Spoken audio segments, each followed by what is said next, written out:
नमस्कार, मेरा नाम है मनु मिश्रा और आप देख रहे हैं फ्लफुल फीलिंग्स।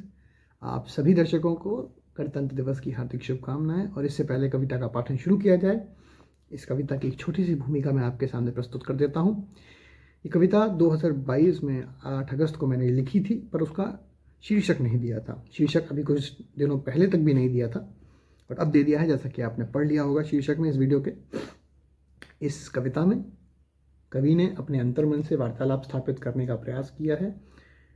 बहुत हद तक विभत्सना का भाव है, विभत्स रस आपको इसमें देखने मिल सकता है, लेकिन स्वीकार्यता के साथ है। और अंत में इस कविता के अपनी मनीषा को, अपनी अंतर मन को, अपनी अंतरात्मा को एक आह्वान दिया है, एक भैरव आह्वान दिया है कि आप उठें, जागें और अपने व्रत और कर्तव्य के प्रति सजग हो जाएं। क्योंकि अगर आप सजग होते हैं, असफल हो जाते हैं अपने प्रयासों में, या अपने प्रयासों में कोई कमी लाते हैं, तो अयोग्य लोग इस संसार में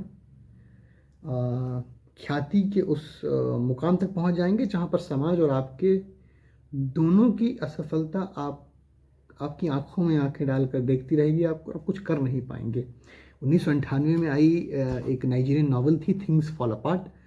उसकी एक बड़ी प्रसिद्ध लाइन है जो इस कविता के सार को भी, के अंत के सार को बड़ा अच्छे से समझाती है कि until the lion learns to write, every story will glorify the hunter। चलिए इसी के साथ इस कविता का पाठन शुरू करते हैं।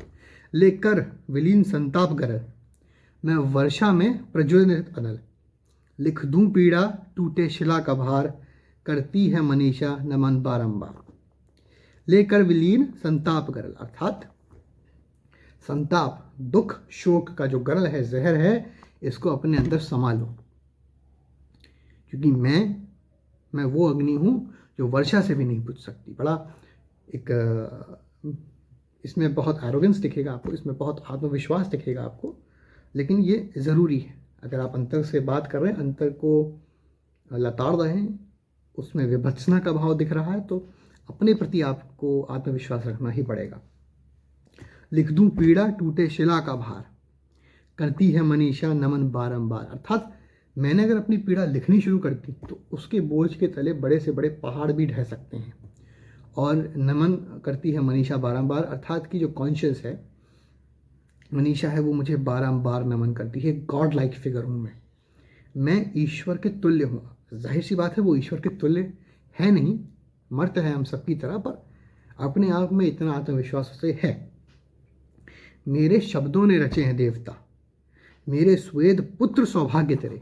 अर्थात मैंने कुछ लिखा तो वो शाश्वत हो गया, वो ध्येयवाक्य हो गया, वो ईश्वर की वाणी हो गया। इतने प्रचंड हैं वो शब्द, इतने प्रख्यात हैं वो शब्द, और सबसे बड़ी बात, इतने शाश्वत हैं वो शब्द कि उन्होंने देवता रच दिए, इतनी महत्ता पाली है। मेरे स्वेद पुत्र सौभाग्य तेरे। अर्थात श्वेत पुत्र का मतलब क्या है कि पसीने से जन्मा हुआ जो पुत्र है। अर्थात आपको रेफरेंस मैं दिलाना चाहूँगा याद, श्री रामचरितमानस में जब हनुमान जी लंका को भस्म करके लौट रहे होते हैं, उनकी श्वेत की कुछ बूंदें सागर में गिनती हैं और उनके पुत्र का जन्म होता है। तो यहाँ पर बहुत लूज रेफरेंस है उस बात का, क्योंकि यहाँ पर भी एरोगेंस को प्रदर्शित करने के लिए अपने आप को हनुमान जी की व्याख्या दी है कवि ने। तो मेरे श्वेत पुत्र सौभाग्य तेरे, अर्थात सौभाग्य है कि मेरा पसीना गिर रहा है, मैं मेहनत कर रहा हूँ, ये सौभाग्य है तुम्हारा। मतलब मनीषा का सौभाग्य है, कॉन्शियस का सौभाग्य है। निर्वीर मेघ गरज, अब यहाँ पर देखिएगा जो अयोग्य लोगों को किस तरह से कहा गया है। निर्वीर्य मेघ गरज रहे हैं, ले सब सकल वैराग्य मेरे। अर्थात मैंने अपने लक्ष्य को पाने के लिए इतना प्रयत्न किया, वैराग्य अपनाया, मोह त्यागा, उनका फल लेकर ऐसा लगता है मेरे भाग्य का हिस्सा उन्हें मिल चुका है। और वो निर्वीर्य लोग जिनके अंदर पौरुष का अभाव है, वो बरस रहे हैं वर्षा की तरह, और उनमें ऐसा लगता है जैसे मेरे वैराग्य का भाग उनके हिस्से में आ गया हो। अब इसका असर देखिए, मैंने रोकर भर दिए भवसागर, मेरी श्वास से भंगिमा उजागर। अर्थात मैंने इतने अश्रु बहाए हैं अपनी सफलता पर कि मैं अपने अश्रुओं से भवसागर भर सकता हूँ। मेरी श्वास से भंगिमा उजागर, अर्थात मेरी एक एक सांस मेरी भंगिमा का प्रदर्शन है। मेरी एक एक सांस मेरी भंगिमा को उजागर कर रही है। आप एक एक सांस से समझ जाएंगे कि चेहरे का भाव क्या है, मन का भाव क्या है। मुझे क्या बांधोगे तुम? अब यहाँ पर देखिएगा ज़रा, मुझे क्या बांधोगे तुम अर्थात मुझे कैसे रोकोगे तुम। अब ये जो 3 लाइनें थी, मैंने रोकर भर दिए भवसागर, मेरी श्वास से भंगिमा उजागर, मुझे क्या बांधोगे तुम।